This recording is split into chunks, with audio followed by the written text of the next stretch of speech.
చాలా మందికి ఒక ఇప్పుడు ధర్మ సందేహాల్లో మనం వెళ్తాం. చాలా మందికి శని భగవానుడు ఎందుకు దుష్టగ్రహంగా భావిస్తారు? అందరూ భయపడతారు. ఎందుకు శని అంటే ఎందుకు భయపడతారు? భక్తులారా, దీని గురించి తెలుసుకోవాలి. శనిగ్రహం దుష్టగ్రహం కాదు.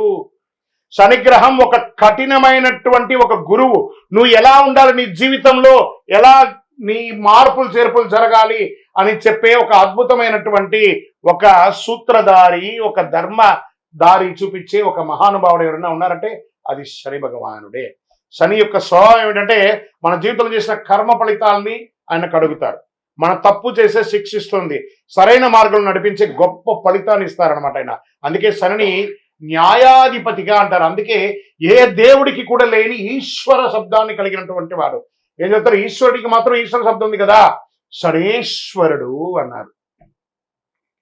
శని ఈశ్వర శబ్దం కలిగిన వాడు కాబట్టి ఆయన ఏం చేస్తాడంటే మనల్ని ఆర్థికంగా నువ్వు ఎలా ఉండాలి ట్యూన్ చేస్తాడు, బంధాల్లో ఎలా ఉండాలి ట్యూన్ చేస్తాడు, సమాజంలో ఎలా ఉండాలి ట్యూన్ చేస్తాడు, నీ నోటి వల్ల వచ్చినటువంటి తప్పులు ఏముంటుంది దాన్ని ట్యూన్ చేస్తాడు.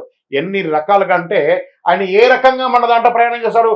ఏళ్నాటి శని, అష్టమ శని, అర్ధాష్టమ శని, కంఠ శని, జన్మ శని, ఇన్ని రకాలుగా మనలో వచ్చి మన జీవితాన్ని మారుస్తుంటారు. ఆయనకి ఎంత కృతజ్ఞత చెప్పాలి కదా. ఆయన దుష్టగ్రహం కాదండి. ఆయన ప్రేమించడం మొదలు పెట్టండి. మందగమనుడు కాకపోతే కొన్ని అర్థం కాకుండా ఇబ్బంది పెడుతుంటాడని అనుకుంటారు, కానీ మనం చేసే పనిని ఇన్స్టెంట్ గా చేస్తామంటే ఇబ్బంది పడిపోతాం. ఆయన మందంగా స్లోగా మనల్ని ట్యూన్ చేసుకుంటూ వస్తాడు. అబ్బా, ఇంత కంటే కష్టం నేను పడలేదండి అనేదాన్ని చూపిస్తాడు, కానీ చంపేయడు, జాగ్రత్త పట్టిస్తాడు. అందుకే శని న్యాయాధిపతి, న్యాయం పక్కన ఉంటాడు. ఎందుకు కష్టాలు ఇస్తాడంటే అహంకారం తగ్గించడానికి కష్టాన్ని ఇస్తాడు, ఆలస్యత్వాన్ని తొలగించడానికి కష్టాలు ఇస్తాడు, మనలో ఉన్న బలహీనతలను బయట పడేయడానికి కష్టాలు ఇస్తాడు. శని మనల్ని పరీక్షిస్తాడు. శని కాలంలో డబ్బు కష్టం అవుతుంది, సంబంధాల్లో పరీక్షలు లోపం అవుతుంది, మానసిక ఒత్తిడి పెరుగుతుంది. కానీ కష్టం వెనక ఉన్న అసలు ఉద్దేశం మనల్ని బలంగా తయారు చేయడానికి. శని ఇచ్చే ఫలితాలు ఆలస్యంగా వస్తాయి, కానీ వచ్చిన తర్వాత శాశ్వతంగా ఉండబోతున్నాయి. అలాంటి వాడు ఎవరైనా ఉన్నారా ఈ 2026లో అంటే? అందులో కన్యా రాశి వారు ఉన్నారు, కర్కాటక రాశి వారు ఉన్నారు, వృశ్చిక రాశి వారు ఉన్నారు, తులారాశి వారు ఉన్నారు, కుంభరాశి వారు ఉన్నారు. వీళ్ళంతా అదృష్టాన్ని పొందబోతున్నారు. శని అనుగ్రహం ఉంటే సాధారణ మనిషి కూడా చక్రవర్తి అయిపోతాడండి. అదే శనిలో ఉన్నాయి. అందుకే కొంతమంది జీవితంలో చాలా ఆలస్యంగా సక్సెస్ అవుతారంటే అది శని భగవానుడు చూశాడు. శ్రమ, సహన, నిజాయితీ, క్రమశిక్షణ, ఈ 4 ఉంటే శని ఎప్పుడు హానికి రాడు. శనిగ్రహం శుభగ్రహం, దుష్టగ్రహం కాదు. విజయోస్తు. శని దశలో మనం ఏ పనులు చేయకూడదు? అసాంఘికమైనటువంటి కార్యక్రమాలు చేయకూడదు, ఇల్లీగల్ అఫైర్స్ పెట్టుకోకూడదు, ఆర్థిక లావాదేవీలలో తప్పులు చేయకూడదు. ఇవన్నీ జాగ్రత్తగా ఉండాలి. ఆహారపు అలవాట్లని మధ్యస్థంగా ఉంచుకోవాలి. కొత్త పెట్టుబడులు పెట్టి ఇబ్బంది పడకూడదు. ఇలాంటి జాగ్రత్తలు పడితే శని భగవానుడు మంచి దారాన్ని కల్పిస్తాడు. శని 7వ స్థానంలో కూర్చున్నాడు. శనికి తైలాభిషేకం అంటే చాలా ఇష్టం. కాకధ్వజాయ విద్మహే ఖడ్గహస్తాయ ధీమహి తన్నః మంద ప్రచోదయాత్. ఆయన రౌద్రంగా ఉన్న ఆ స్వామి వారిని శివుడికి ఎలా అభిషేకం అంటే చాలా ఇష్టం. ఆ తైలంతో అభిషేకం చేయడం వల్ల కర్మ వ్యాధులు తొలగుతాయండి. అందుకని శని భగవానుడు నాకు తైలాభిషేకం చేయండి, మీ వ్యాధులన్నీ తీర్చుకోండి అని అంటున్నాడు. కాబట్టి తైలాభిషేకం చేస్తే శనీశ్వరుడు ఆనందపడతాడు. అందులో ప్రత్యేకించి శనివారం తల మీదకెళ్ళి నూనె పోయడం కాదు, మళ్ళీ అందరూ తెలుసుకోవాలి, శని పాదాలకు నూనె పోయాలి. ఇది చాలా మంది తెలియకుండా చేస్తారు. విజయోస్తు. మళ్ళీ అగరబత్తి తీసుకుపోయి ఆ దేవుడు పాదాల దగ్గర ఇట్లా ఒత్తి దీపం అట్లా పెడతారు. ఆ మంటకు నువ్వు పూజ చేసి నన్ను నా సీటుకే ఎసరు పెడుతున్నావురా అనుకుంటారు. దూరంగా పెట్టాలి నూనె. ఇవన్నీ కూడా జాగ్రత్త. శనిదేవుని యొక్క పూజకు ఉత్తమమైనటువంటి సమయం ప్రాతకాలం చేసుకోవచ్చు. రాహుకాల దీపాలు పెట్టడం చాలా మంచిది. శని భగవానుడికి 9-10:30 రాహుకాలం కాబట్టి శనివారం రోజు ఆ రోజు చేస్తే చాలా విశేషంగా ఆ సమయంలో ఉంటారు. ఆ సమయంలో ఒక కొబ్బరి చిప్ప తీసుకోండి, ఒక క్లాత్, నల్లని క్లాత్ తీసుకొని అందులో నల్ల నువ్వులు వేసుకొని నల్ల దారంతో ఒక ఉండ చుట్టండి. ఇటు ఒక చిప్పలో అటు ఒక చిప్పలో ఒక్కొక్కటి వేసి నువ్వుల నూనె వేసి అక్కడ వేసి ప్రదక్షిణ దీపం వెలిగించుకోవచ్చు. దూరంలో 19 ప్రదక్షిణాలు చేయాలి. ఎందుకంటే శని భగవాను యొక్క ప్రయాణం 19 సంవత్సరాలు. ఏళ్నాడు శని 7.5 సంవత్సరాలు, అష్టమ శని 4 సంవత్సరాలు, అర్ధాష్టమ శని 2.5 సంవత్సరాలు, కంఠ శని జన్మస్థానిలో అంతా ఉంటారు కాబట్టి ఇలాంటి సమయంలో స్వామివారికి కొబ్బరి చిప్పతో నూనె వేసి శనివారంలో రావుకాల సమయంలో దీపం వెలిగిస్తే చాలా విశేషం అంటారు. ఆ సమయంలో ఒక చిన్న ఒక బెల్లం ముక్క కూడా పెట్టాలి అని అంటున్నారు. పెడితే చాలా మంచిది. శనిదేవ్ గురుగారు మీరు ప్రదక్షిణల గురించి చెప్పారు. మరి శనిదేవుని ప్రీతి చేయడానికి మేము ఏమైనా మంత్రం చెప్పాలా? దీనికి ఏమైనా ఉంటాయంట. నీలాంజన సమాభాసం రవిపుత్రం యమాగ్రజం ఛాయా మార్తాండ సంభూతం తన్నమామి శనైశ్వరం. తర్వాత ఏం చేస్తారు?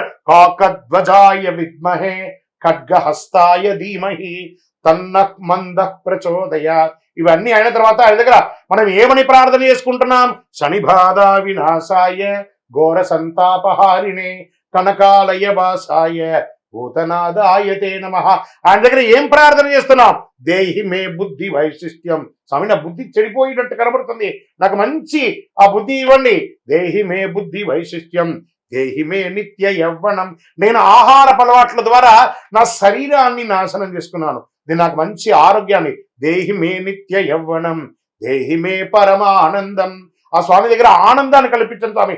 ఎప్పుడు ఏదో నెగిటివ్ దృష్టితో నేను ఎప్పుడు నెగిటివ్గా ఆనందం లేకుండా స్ట్రెస్ అవుతున్నాను, నాకు ఆనందాన్ని ఇవ్వండి అని చెప్పి ఇలా ప్రార్థన చేయండి. అనుగ్రహ వర్షాన్ని కురిపించేస్తారండి శని భగవానుడు. ఓకే గురుగారు, మేము ఈ శనికి సంబంధించినటువంటి రత్నాలు ఏమైనా ధరించాలంటే నీలం ధరించండి, లేదా ఒక నవగ్రహ ఉంగరం ధరించేసేయండి చాలు. నీలం అందరికీ కలిసి రాకపోవచ్చు. ఆ నీలం రంగుని తీసుకువచ్చేసి 4 నుంచి 7 క్యారెక్టర్ లోపు తీసుకొని ఒక 2 రోజులు 3 రోజులు ప్రయాణం చేయండి. మీ దిండు కింద పెట్టుకొని పడుకొని చూడండి. మీకు డిఫరెంట్ లేకపోతే చక్కగా పక్కన ఉన్నటువంటి జ్యువెలరీ షాప్లో వెండిలోను బంగారులోను మీ శక్తి ప్రకారం, కానీ వెండిలో చేసుకుంటే చాలా విశేషం అంటారు. ఎడమ చేతి వేళకి పెట్టుకోవాలి అని అంటారు.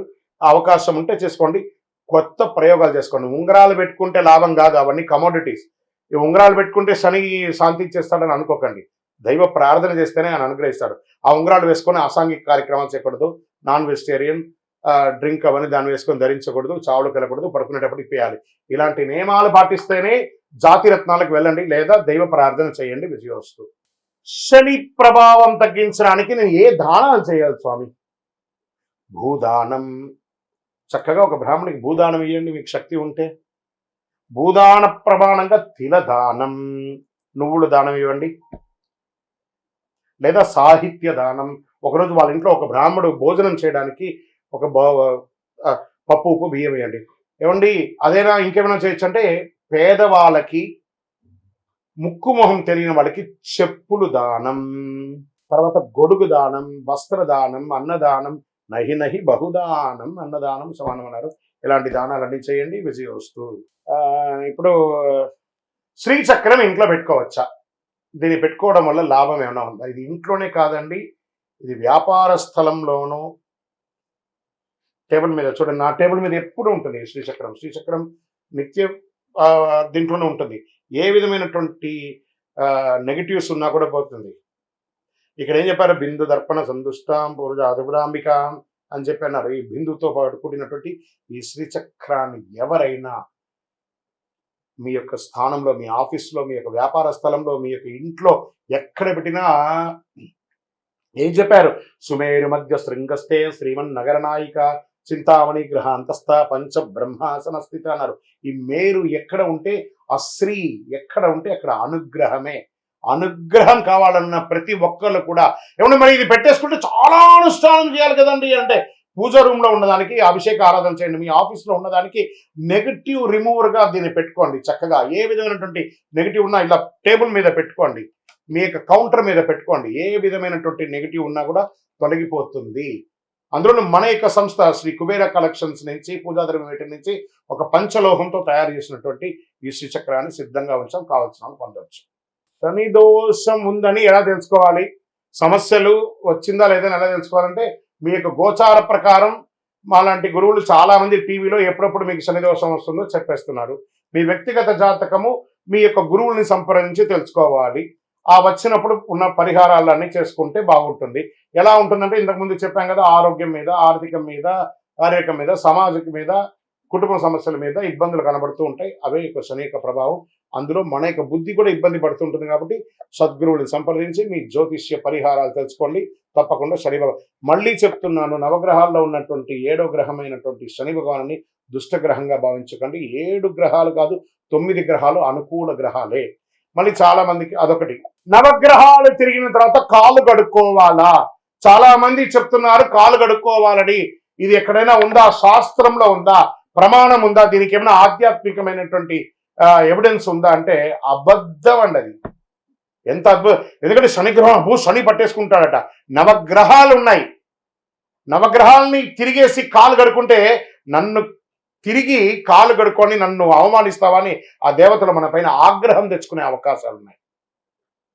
కారణం మళ్ళీ చెప్తున్నాను చూడండి. ఆ నవగ్రహాలు తిరిగిన తర్వాత కాలు కడుక్కోకూడదు. ఆ పనికిరాని దేవుడైతే ఆ దేవాలయంలో ఎందుకు నవగ్రహాలని దేవాలయంలో పెడతారు? మరి అందరూ కాలు కడుక్కోమని చెప్పారు కదా అండి. టెక్నికల్ గా చెప్పారు. ఆ శని భగవానుడి దగ్గర నూనె పోస్తుంటారు కాబట్టి కింద పడ్డ నూనెను తొక్కి అన్ని చోట్ల తిరిగితే ఆ గుడిలో పెద్దవాళ్ళు ఉంటారు, చిన్నపిల్లలు ఉంటారు, వాళ్ళు వీళ్ళు ఉంటే కాలు జారి కింద పడతారు. కాబట్టి నూనె ఏమైనా తొక్కితే కాలు కడుక్కోండి, అట్లే దేవాలయం ఎంతో తిరగకండి అని చెప్పారు. కానీ నవగ్రహాలు తిరిగితే కాలు కడుక్కోవాలని చెప్పిన అబో అది ఎంత అపరాధం అంటే అది మహా అపరాధం. విజయోస్తు.